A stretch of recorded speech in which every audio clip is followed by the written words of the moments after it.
जी बिस्मिल्लाहिर्रहमानिर्रहीम। राना शाहिद महमूद अपने digital channel soft talk पे दोस्तों को खुश आमदीद। आजकल जो है वो गवर्नमेंट इसके ऊपर बड़ा क्रेडिट ले रही है कि वो जो रेमिटेंसेस में इजाफ़ा हुआ है बहुत ज़्यादा, और हमारा आपको पता है कि डॉलर्स की शॉर्टेज रहती है मुल्क के अंदर, और उसमें बड़ी खुशियाँ मनाई जा रही हैं और उसके ऊपर बड़ा क्रेडिट भी लिया जा रहा है। तो इसके ऊपर हम बात करेंगे। और दूसरा एक बड़ी इंपॉर्टेंट डेवलपमेंट हुई है जिसके ऊपर मैंने आज से कोई साल डेढ़ साल पहले भी एक वीडियो की थी, जिसमें मैंने कहा था कि गवर्नमेंट को कोई कर्ज़ हसना की स्कीम शुरू करनी चाहिए उन फैमिलीज़ के लिए, स्केल्ड सेमी स्केल्ड लोगों के लिए या अनस्किल्ड लोगों के लिए, ताकि वो बाहर जाएं और जो वीज़े के पैसे नहीं दे सकते तो गवर्नमेंट उनको फिनंशियली इंसेंटिवाइज करे, उनको पैसा दे कर्ज़ हसना की शक्ल में, जिसको वो थोड़ा थोड़ा करके वापस करें। उसके ऊपर भी एक डेवलपमेंट हुई है, गवर्नमेंट ने उसके ऊपर इनिशिएटिव लिया है। इसके ऊपर आज तफसील से बात करेंगे हम।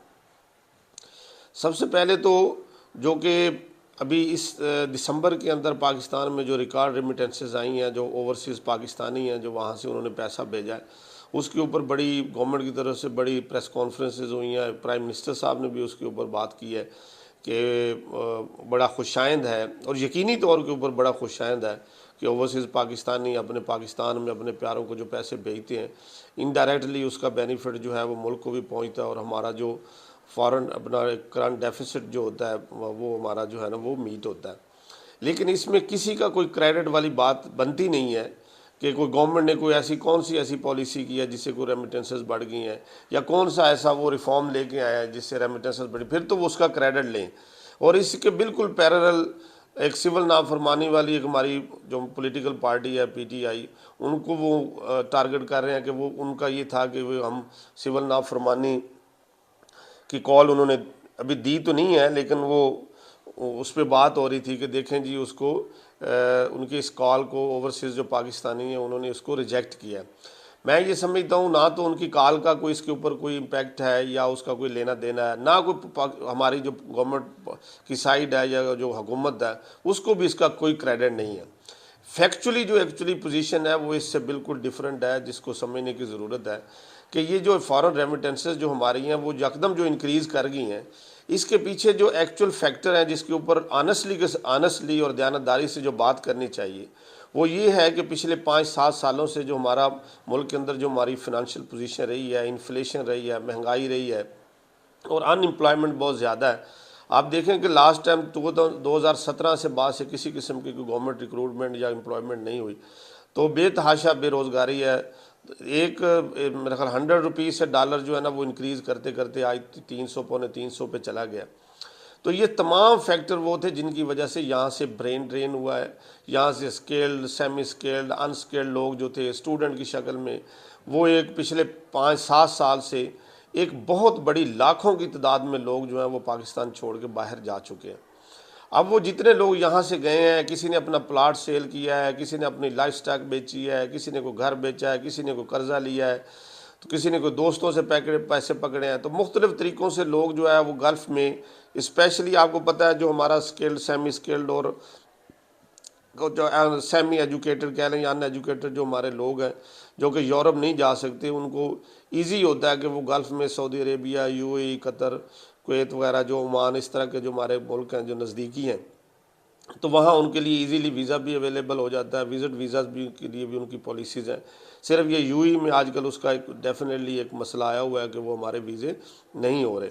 तो एक बहुत बड़ी तादाद लाखों में जो है ना वो पाकिस्तान से बाहर जो है वो हमारे भाई जो है वो बाहर गए हैं, और वो जैसे गए हैं उसी तादाद से, चूँकि तादाद इंक्रीज़ कर गई है, उनके यहाँ पे पेरेंट्स हैं, उनके बहन भाई हैं, उनकी फैमिलीज़ हैं, बच्चे हैं, तो वो उनको पैसा भेजते हैं। और उनका पर्पज़ भी ये है कि वो यहाँ से जो कर्ज़ा लेके गए हैं या अपने एसेट सेल करके गए हैं, तो वो वहाँ जाके मेहनत कर रहे हैं और वो पैसा भेज रहे हैं। तो एक तो जो बड़ी बात ये है कि ये एक जो यहाँ से एक बहुत बड़ी तादाद में जो लोग गए हैं, उनके ज़्यादा वहाँ पे होने से वो पाकिस्तान में अपने पैसे भेज रहे हैं, उससे रेमिटेंसेस इंक्रीज़ कर रही हैं। और यही जो इस वक्त चल रहा है, ट्रेंड चल रहा है। आप इस वक्त पाकिस्तान में हर किसी दूसरे बंदे से आप पूछें भाई आप क्या, आपका फ्यूचर का क्या प्लान है, तो उसकी पहली ख्वाहिश ये होती है, या पहली वो ये है कि हम किसी तरह हमें कोई वीज़ा मिल जाए और हम बाहर चले जाएं। तो उसी में ये देखें अभी एक ऑपरेशन भी चल रहा है। ये अभी यूनान किश्ती अभी फिर एक वाक़या हुआ है जिसमें बड़े छोटे छोटे बच्चे 13 साल 14 साल 17 साल के बच्चे जो हैं वो भी जिनकी उसमें डेथ हुई है। अब ये उसके ऊपर एक अलहदा हम वीडियो करेंगे कि उसके बैकग्राउंड क्या है। FIA के दोस्तों से इसके ऊपर बड़ी डिटेल से मीटिंग हुई है, उनके ख़िलाफ़ भी बाकायदा एक्शन चल रहा है। जो कि एयरपोर्ट के ऊपर लोग थे जिनकी ड्यूटीज़ थी, उनसे मेरी बात हुई है बड़ी तफसीली कि क्या पीछे फैक्टर क्या है और उनके ऊपर प्रेशर क्या है। तो इसके ऊपर हम अलहदा से बात करेंगे। तो ये एक बेसिक चीज़ ये है कि ये जो बहुत बड़ी तादाद में हमारे पाकिस्तानी बाहर जा रहे हैं, तो उस तादाद में इंक्रीज़ करने से जो है ना वो हमारी रेमिटेंसेस बढ़ी हैं। इसमें कोई क्रेडिट लेने वाली बात नहीं है। गवर्नमेंट अगर इसके ऊपर प्रेस कॉन्फ्रेंस करती है और अपना क्रेडिट लेती है तो वो बनता नहीं है। तो वो उसके ऊपर वो जस्ट आप ये समझ लें कि आपकी उसमें कोई ऐसी पॉलिसी भी नहीं है कि आप कहें जी मेरी पॉलिसी की वजह से ये लिया। बस आप शुक्र करें और शुक्राने के नफल पढ़ें कि आपको एक स्पेस मिल रही है कि सॉरी कि पाकिस्तानी खुद ही बेचारे मेहनत करके ज़मीनें बेच के करके वो बाहर जा रहे हैं और पाकिस्तान को पैसा भेज रहे हैं। आपकी ऐसा उसमें कोई कंट्रीब्यूशन नहीं है, तो क्रेडिट भी आपको उस हवाले से बनता नहीं है। हाँ, जहाँ आपको क्रेडिट बनता है उसकी ज़रूर बात करनी चाहिए। वो दूसरा जो मैंने आपसे बात की है कि गवर्नमेंट ने एक पॉलिसी वो लेके एक वो उन्होंने बनाई है कि 10 लाख रुपए तक एक कर्ज़ की शक्ल में वो उन लोगों को देंगे और उसके ऊपर उनकी जो डॉक्यूमेंटेशन के ऊपर ख़र्चे हैं, कोई वीज़े के ऊपर वो ख़र्चा है, वो उसको करके तो वो बाहर जा सकते हैं। ये इसके ऊपर मैंने आपको बताया कि मैंने आज से काफ़ी अर्सा पहले भी वीडियो की थी, क्योंकि पाकिस्तान जो इस वक्त चल रहा है उसमें जो मेजर जो कंट्रीब्यूटर है वो ये फॉरेन रेमिटेंसेस है। तो वो चीज़ जो आपके मुल्क को सपोर्ट कर रही है, जिसके ऊपर आपकी मुल्क की इकॉनमी स्टैंड कर रही है, तो आपको उसके ऊपर इन्वेस्टमेंट करने की ज़रूरत है, पॉलिसीज़ बनाने की ज़रूरत है।